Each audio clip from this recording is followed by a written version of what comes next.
This is Wicked Problems, a show about climate tech, the intersection of capital and technology, people and politics, that will determine the future shape of the world and whether you'd want to live in it. I'm Richard Delavan. I now call the Chancellor to make the autumn statement. Chairman. For our advanced manufacturing and green energy sectors, international investors say the biggest thing we could do is to announce a longer-term strategy for their industries. We'll make available £4.5 billion of support over the 5 years to 2030 to attract investment into strategic manufacturing sectors. That includes support of £2 billion for zero-emission investments in the automotive sector. We'll also provide £960 million for the new Green Industries Growth Accelerator focused on offshore wind, electricity networks, nuclear, CCUS and hydrogen. This support will attract an estimated £2 billion of additional investment every year over the next decade. That was the UK government's head finance minister, Jeremy Hunt. Sorry that I sound like I'm auditioning for the new noise of the TARDIS, but my flu's been around longer than David Tennant will be back as the 14th Doctor Who. This episode is still very much focused on the UK, where the government, getting ready for an election soon, and still working out whether it's for or against investing in climate solutions, announced that it would be putting not a small amount of money to work. £4.5 billion. Used to sound like a lot anyway, until you stack it up against the $370 billion allocated under the Inflation Reduction Act in the US. But on this latest UK bit of climate policy drama, we wanted to get an expert to help us work out the headlines while we wait for the fine print. And we're really excited to make sense of all this. Is with us Charlie Mercer from the Startup Coalition. Charlie, welcome back to the show. Good to be with you, Richard. Thank you for having me. So, Charlie, every week's a busy week for you guys. It's either a cabinet reshuffle or it's a new policy coming in, and we're hoping you can help us decode some of what we've seen from the Chancellor of the Exchequer here in the UK with his autumn statement, which purported to have lots of big news that's relevant for climate tech and startups in general. So hit us with the headline here, Charlie. What's the big news out of yesterday's statement? So the big news that's making all the headlines is obviously his national insurance cut, but probably of more interest and to dive straight into what it means for the folks listening to this because of the wonderful content that Wicked Problems puts out. There is some good stuff in there for startups and innovators. And it all comes with one big disclaimer that's been keeping us very busy over the last few weeks, and that is the R&D tax credits regime, which I will come on to. But as a few headlines, there were some long-awaited detail to announcements made earlier in the year. So, for example, the Mansion House Compact, which is the government's big plan to consolidate and open up the pensions market to invest in patient capital, so infrastructure projects and startups. This has previously been held back by some regulatory and cultural barriers, and we've really seen a concerted effort from government over the last 12 months to move this in a really positive direction. So we were waiting for some detail. The detail has come. There is going to be a new British Business Bank fund. There is going to be a new initiative to train investors, and there's going to be a pension summit over the next few months. There is also a VC compact that was announced in the days preceding the autumn statement that basically marries up the VC community with what the pensions community have promised to do. So that's a good step in terms of the pensions money. So let's drill into that for a second. So in terms of pensions, obviously the risk profile for that as an investment vehicle tends to be, less interested in the kind of VC type returns. They're more interested in like traditionally dividends or something that can be almost bond level of security when it comes to the type of investment, but something with the pensions would be also having a little bit of diversity in wanting to get a little bit more of a return. Yep. So why is that important in terms of patient capital for this sector?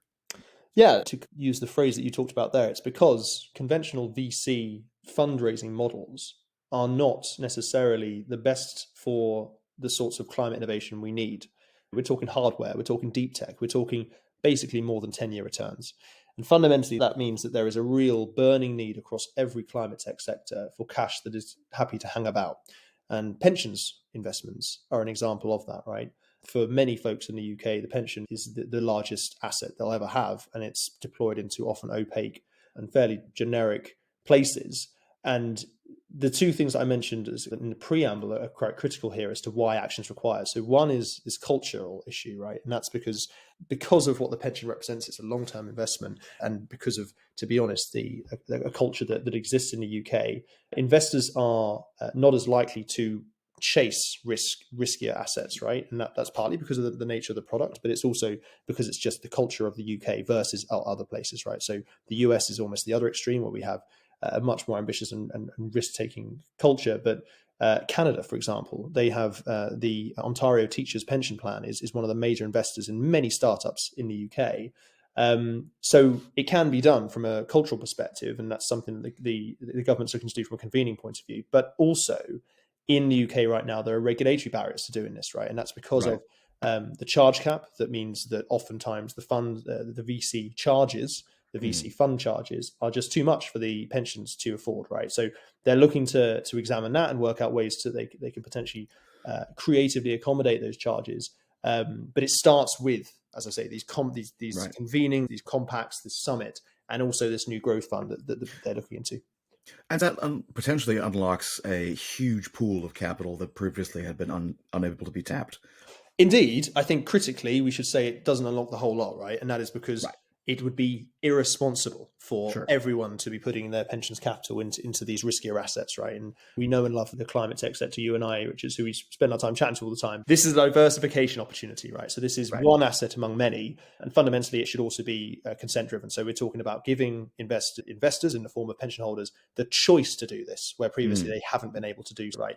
And I think from our perspective, in the past, we've looked at reports that talk about a 5% shift in pension funds under management could be £50 billion, right? It's huge amounts of cash. So it may not be that much. It could just be a slither of that. But fundamentally, the nature of pension investments really matches up with some of the needed cash, particularly at a later stage, right? The valley of death funding, funding that is happy to hang about. That's crucially what we're after here. Right. And this does in some ways reflect this government's approach towards trying to leverage more private capital to be able to get involved in different sectors, this being one of them. Jeremy Hunt back in March said that he wasn't going to compete pound for pound with the U.S. Inflation Reduction Act or the European Green Infrastructure Bill. So this seems to be true to that. Would that be about right? I think it's fair to say the other piece, obviously, is that it's just a case of recognizing that this asset class is just a lucrative class, right? So if you are wanting to diversify your pension fund and you actually want to make a return, this is a good thing to do. So yes, there's the patient side, and it's absolutely a case of them saying we're not going to, invest in climate techs in this way. But there is a sector agnostic perspective that actually, if you wanted to and you felt the risk appetite was right, you would want to invest in startups of any kind. And now this is the thing, is that this pension movement is not just going to be climate innovation. It is the concepts of startups and the increasing the equitable distribution of tech growth, which is something that previously hasn't been the case. It's often very specific individuals in societies that benefit from these firms, going to the moon. And also, it does appear there has been some actual public money put on the table as well, correct? It is about £960 million set aside. And what's that for? So the £960 million is for a green industries growth accelerator, which we think is new money, and it's part of this £4.5 billion that was announced that is going to go into EVs, into aerospace, into batteries. The 960 is particularly exciting because this is, we think, new money that's going to be spent from 2025 onwards, right? So this is post-election. We've got to bear that in mind. So jam tomorrow. Indeed.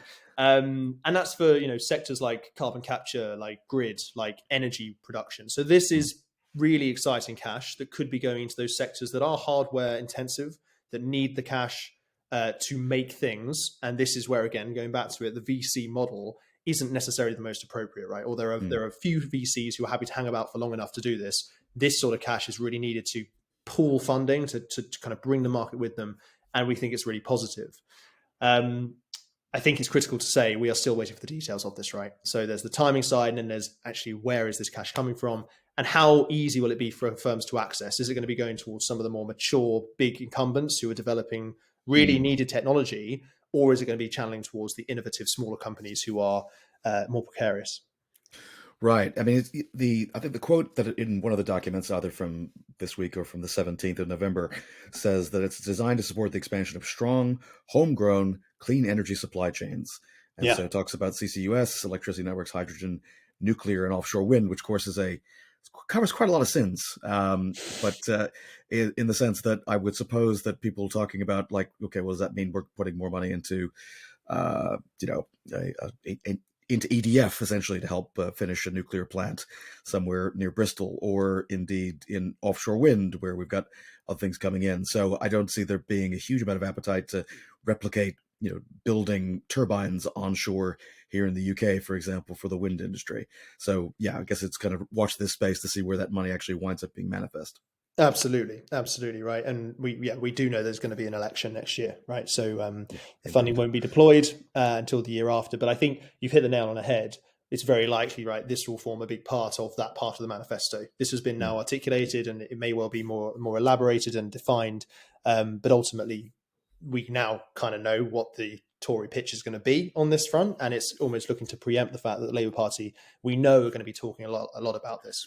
Right. And the Labour Party, I mean, they seem to have kind of muddled themselves in terms of the clarity of the communications on this. But at one point, they had said that they were going to be put a figure of 28 billion towards, kind of investments and infrastructure required for net zero, including clean tech, climate tech, etc.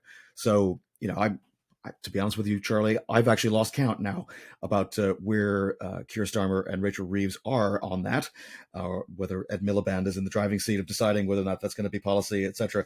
Any updates on that? Because again, I've kind of lost count. Yeah, so where they're at, and actually to give them some credit, this is something they're clearer on, particularly relative to other portfolio areas that are an earlier stage of development. The £28 billion figure is now a target as opposed to a commitment, right? So it's something that they will aim towards if they are elected next year. So that is still a big chunk of cash, but I think to your point, we don't know what that £28 billion will cover. And you're absolutely right. If it's going to go towards incumbents that are developing stuff that's already in train, and very quickly, particularly if you're including things like nuclear, these funds will very quickly get gobbled up because that is very expensive. It's all very necessary. So to some degree, we can't complain, right? This is going to cost a lot of money, and ultimately climate techs require a wholesale transformation of the economy to really thrive. So that's important to note. But one thing that we, particularly Startup Coalition, would be keen to understand as we head towards that key date next year, whenever it might be, is what that fund will mean for climate techs, right? So of £28 billion, how much can we reasonably expect to be going in towards the earlier stage innovation? How much will be going in towards those later stage firms that are experiencing the valley of death? How much is going to be going towards the energy grid? Because that is one of their 5 missions. The switching on GB energy is one of their 5 missions. So we know that's going to be an area of focus. And as a consequence, is it the case that of that £28 billion, the innovative funding is going to go into the energy sector, or is there scope for it to go to other sectors too? Right. And of course, you say this stage of development, but I mean, one of the things observers were looking at was how much the Chancellor would put into this autumn statement in order to signal whether or not he was keeping dry powder for the spring. And the fact that there was so much in this autumn statement suggests to some observers that an election might be sooner rather than later, in the sense that Labour might not have as much time as they thought going into this week in terms of firming up some of those policies. So I suppose we'll watch that space. But coming back to R&D tax credits, it's something that I know that, I mean, everyone from Chris Stark to Martin Lewis to various other commentators, and Carbon Brief has a great roundup this morning, as well as the statement that your good selves had put out. But help us understand what you were aiming for as an organization in R&D tax credits, why it matters, and where we wound up. Yeah, for sure. So R&D tax credits are a foundational policy that has powered the UK tech startup scene, right, over the last decades. Actually, it's been around for a while. It's ebbed and flowed. There's been different formations of the scheme, but ultimately it is a must-have, right? This isn't a nice-to-have policy. So we have been working with a number of startups over the last 12 to 18 months, ever since the UK government, then under Liz Truss, signalled that they were going to tack. I know, remember her? I remember the name's familiar, but I'm having trouble placing the face. But go ahead. So she tacked on R&D tax credits, and for years it was kind of loved by Rishi as Chancellor, by Boris as Prime Minister, and it actually was expanding in its remit, its eligible, the things you could apply for, and the generosity. However, under Liz Truss, there was a tack in the autumn of last year that was responding to growing concerns about fraud and error on the scheme. Now, crucially, it is the case that this scheme, as it has grown, has experienced more fraud and error. Crucially, we really would double down that it's error as opposed to fraud, right? There are very few instances of fraud on the R&D tax credit scheme that have been proven, but there is an awful lot of error. And that was then whipped up in the press as a concern about taxpayer money and efficiency. And that's, to be honest, well placed, and we should be making sure that taxpayer money is spent well. Now, crucially, it then led to a classic baby out with the bathwater risk from our perspective, right? Where by looking to cut down generosity of the scheme, merge the scheme, simplify the scheme, there was a concern that the genuine R&D, the folks that we work with all the time, would be left out in the cold. And the proposals coming into this budget would see a cut to all small businesses as part of the merging of the scheme, and also would see this enhanced credit, which was a more generous part of the scheme, really confined to a very small selection of firms. So firms that only spend 40% of their total spend on R&D. So an R&D intensity that, to be honest, is only experienced in the very kind of deep science, life sciences space. So we worked tirelessly gaining evidence from founders. We did a survey earlier in the year that talked about the potential average cut being £100,000 per tax receipt to startups, which is a huge amount of money. Data that showed that there were concerns about if the changes went through, folks would flee, they wouldn't be able to afford to pay their staff, and their growth would be impacted. And then we worked with government to plead the case and acknowledge the reality within there which they're operating, including the fiscal restraints, but fundamentally saying, look, guys, if through these changes, there's a risk here that you're just going to sweep a whole bunch of innovative firms away, and they will go elsewhere, right? They will pivot there. And we heard stories of folks who have taken their footprint and put it in Europe, put it in the US already. Fortunately, yesterday they listened, and that 40% was lowered to 30%, right? Which is, by their estimate, an additional 5,000 small businesses. So that is a success because the scheme is better today than it was yesterday. However, we cannot shy away from the fact that it is still less generous than it was a year ago, and there will likely be an impact to the startup community going forward. And we will obviously be paying very close attention and keeping our ear to the ground, speaking with founders, because as we look towards next year, as we look towards each party kind of building their case for how they would help innovative firms start up and scale up, we think there's potentially opportunity here on both sides to talk about what that future might look like after the election. So another aspect that Chris Stark actually had highlighted yesterday from the Climate Change Committee was the expensing of capital allowances. Yeah. So enabling that companies that were trying to decarbonize and put solar panels and heat pumps in, for example, and other kind of green tech. So if you're a startup with actual kit in market, this might be good news because it allows for companies to put more of that CapEx and have a tax benefit on that straight away, right? I think you're right to say the other side of it is the market, right? Yeah. This will build that market for technologies that startups are developing, and that's only a good thing. I'd say the capital allowances, generally across the board, capital allowances matter less to startups than things like R&D tax credits that are much more immediately applicable, and they can basically get that cash in. Final remark on the R&D tax credits, however, is that the other issue that we did hear loud and clear is that the HMRC are butchering the scheme. So it doesn't matter how generous, how well designed the scheme is, if you don't have the public service implementing it and administering it effectively, then it doesn't matter, right? So we still have an awful lot of work to do, and we will be going back to Treasury and having those conversations even after the autumn statement to ensure that this credit is truly working for startups. God, where's Dominic Cummings when you need him? Walking around the halls with a baseball bat, taking care of this stuff, Well, sometimes you need someone like that. Don't know about that. That wasn't one of our recommendations. You should wait. I'm telling you, you should work on that. Anyway, well, look, Charlie, I mean, this has been super helpful. What are the other key things we should know about this before we let you go? I think one final thing to flag is something that was a little bit buried, and this is smart data, right? So smart data, for those unaware, is the application of open banking, so the increased real-time portability of consumer and business data with the consent of the person whose data it is to port, so share, but for a defined purpose in real time. And smart data is something the government's been talking about for a long time. It's the provisions are being set out in the data bill, which is going through right now. I sit on the Government Smart Data Council, which is the industry group that's helping to design a strategy of deploying it. And after a period of relative kind of scene setting and working out what they want us to do next, they announced yesterday in the autumn statement they want a big bang. And this big bang will take the form of multiple sectors that they're going to deploy smart data in. And one of those is energy. So, I think an easy way to think about this, and this isn't government policy, nor is it necessarily our policy, right? But where you have structured data, such as smart meter data, that is data that currently often sits in silos. It's often quite expensive and technically complicated to join up to access, even if a consumer or a business is consenting for that to happen. It often requires credential sharing and often requires expensive tech behind the scenes. So the concept of then saying, right, through standardized APIs, we're going to unlock that data with the consent of the consumer could be huge, right? And in open banking, we've seen over 7 million people use it in the financial services sector. We've seen startups worth £4 billion.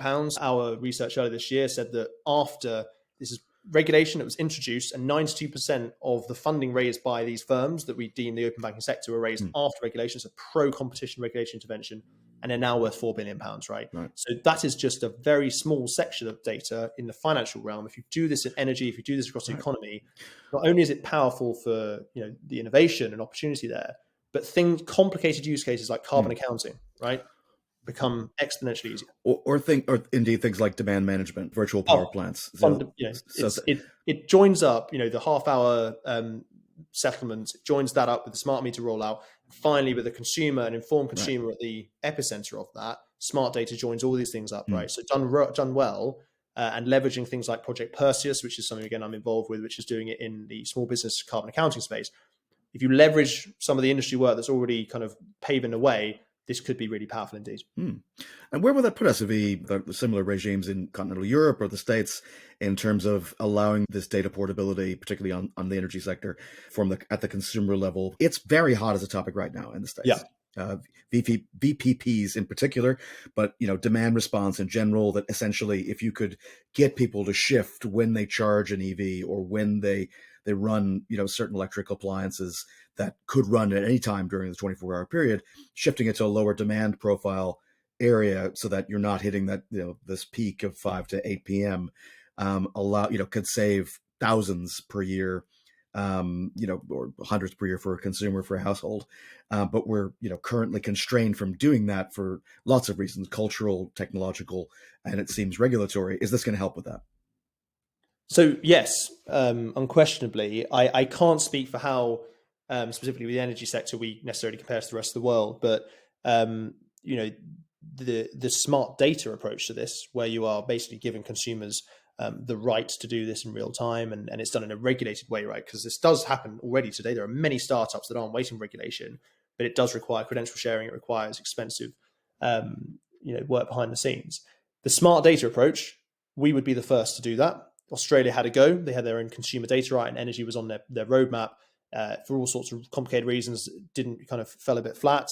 Many places are starting with financial data because that's where, again, a lot of the value is unlocked. So if you can tell a lot from someone's bank statement, obviously with their consent, crucially, always with their consent, but you could, in theory, give them an awful lot of advice about energy use just through their bank statement, but twinned with the real-time usage of energy and then tariff data. It's a game changer, right? So we would be world leading if we do this. And well, I mean, you could give the government a hard time. I certainly do, this government, but I think that that would be, if nothing else, a legacy that comes out of it. Like, it could spawn entire new subsectors in the climate tech space. As startups in this country are able to take advantage of that. So that would be fantastic news. Great place to end it.